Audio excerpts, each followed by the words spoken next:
வணக்கம். ஒரு திருவிழா, 10 லட்சம் மக்கள், ஒரு நதி, இந்த மாதிரி ஒரு பிரம்மாண்டத்தை நீங்க கேள்விப்பட்டிருக்கீங்களா? வாங்க, உலகமே திரும்பி பார்க்கிற மதுரை சித்திரை திருவிழாவோட பின்னாடி இருக்கிற ஒரு அற்புதமான கதையை நம்ம பார்க்கலாம். சும்மா கொஞ்சம் கற்பனை பண்ணி பாருங்களேன். ஒரு தங்க குதிரை, அதுல பச்சைப்பட்டு உடுத்து ஒரு சுவாமி ஆத்துல இறங்குறாரு. சுத்தி இருக்கிற கூட்டம் கிட்டத்தட்ட 10 லட்சம் பேர். எல்லாரும் ஒன்னா சேர்ந்து கோவிந்தா கோவிந்தான்னு சொல்றாங்க. எந்த பக்கம் திரும்பினாலும் இந்த ஒரே கோஷம் தான் கேட்கும். எப்படி இருக்கும்ல?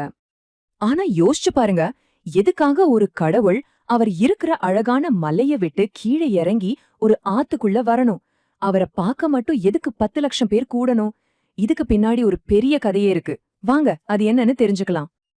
முதல்ல இந்த திருவிழா எவ்வளவு பெருசு, அதோட முக்கியத்துவம் என்னன்னு பாத்துடலாம். இது சும்மா ஒரு கொண்டாட்டம் இல்ல, அதுக்கும் மேல.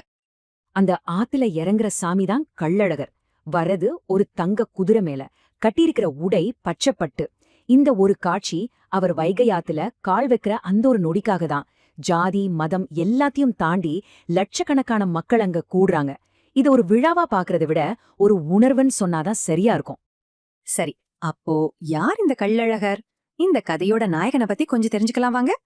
அவர் எங்கிருந்து வர்றாரு? அவரோட வீடு மதுரையிலேருந்து ஒரு 21 கிலோமீட்டர் தூரத்துல ஒரு அழகான மலை மேலே இருக்கு. அந்த இடத்தோட பேர் தான் திருமாலிருஞ்சோலை. பேர்லயே அர்த்தம் இருக்கு பாருங்க. திருமால், அதாவது விஷ்ணு விரும்பி வசிக்க தேர்ந்தெடுத்த சோலை. ஆழ்வார்கள் எல்லாரும் இந்த மலைய தெற்கு திருமலைன்னு, அதாவது தென்னாட்டின் திருமலைன்னு சொல்லி கொண்டாடுறாங்க. அவரோட பேர் கூட ரொம்ப சுவாரஸ்யமானது தெரியுமா? கள்ளழகர். அத பிரிச்சா கள்ளன் பிளஸ் அழகர். ஆமா, அவர் ஒரு திருடன் தான். ஆனா பொருளை திருடுற திருடன் இல்ல. தன்னோட அழகால பக்தர்களோட மனச கொள்ளையடிக்கிறவர். அதனாலதான் அவருக்கு இந்த பேர். தமிழ்ல கள்ளழகர்னு சொல்றோம். அதே சமஸ்கிருதத்துல பாத்தீங்கன்னா சௌந்தரராஜ பெருமாள் அப்படின்னா அழகின் அரசன், கிங் ஆஃப் பியூட்டின்னு அர்த்தம். சோ ரெண்டு பேர்லயுமே அழகுதான் முக்கியமா இருக்கு. சரி, எல்லாம் ஓகே. அழகான சாமி, அழகான மலை. அப்ப எதுக்கு அவர் இவ்ளோ தூரம் பயணம் பண்ணணும்? இங்கேதான் கதையில ஒரு திருப்பம் வருது. இந்த பயணத்துக்கு காரணம் ஒரு முனிவர் விட்ட சாபந்தான். ஆமா, இவ்ளோ அழகான ஒரு மலைய விட்டுட்டு இவ்ளோ கஷ்டப்பட்டு ஒரு ஆத்துக்கு வரணும்னா அதுக்கு ஏதாவது ஒரு பலமான காரணம் இருந்துதானே ஆகணும். அந்த காரணம்தான் இந்த திருவிழாவோட ஆணிவேர். கதை இப்படிதான் ஆரம்பிக்குது. சுதபசுன்னு ஒரு முனிவர். அவர் நூபுரகங்கைங்கிற புனித ஓடையில தவம் பண்ணிட்டு இருக்கார். அப்போ ரொம்ப கோபக்காரன்னு பேரெடுத்த துர்வாச முனிவர் அங்கே வரார். சுதபஸ் தவத்துல மூழ்கியிருந்ததால துர்வாசர கவனிக்கல. அதுல கோபமடைஞ்ச துர்வாசர், சுதபச நீ தவளையா போன்னு சாபம் போட்டுடுறார். பாவம், அந்த முனிவர் சாப விமோசனம் கேட்கும்போது துர்வாசர் சொல்றார், நீ வைகையாத்துல போய் தவம் பண்ணு, ஒரு நாள் கள்ளழகரே உனக்கு காப்பாத்த வருவார்னு. சோ அழகர் ஆத்துக்கு வர்றதே அந்த முனிவருக்கு சாப விமோசனம் கொடுக்கத்தான். இந்த கோவிலோட கதை இதோட முடியல. இன்னும் ஒரு அழகான மனசு தொடுற கதை ஒண்ணு இருக்கு. நம்ம எல்லாருக்கும் தெரிஞ்ச ஆண்டாளோட கதை.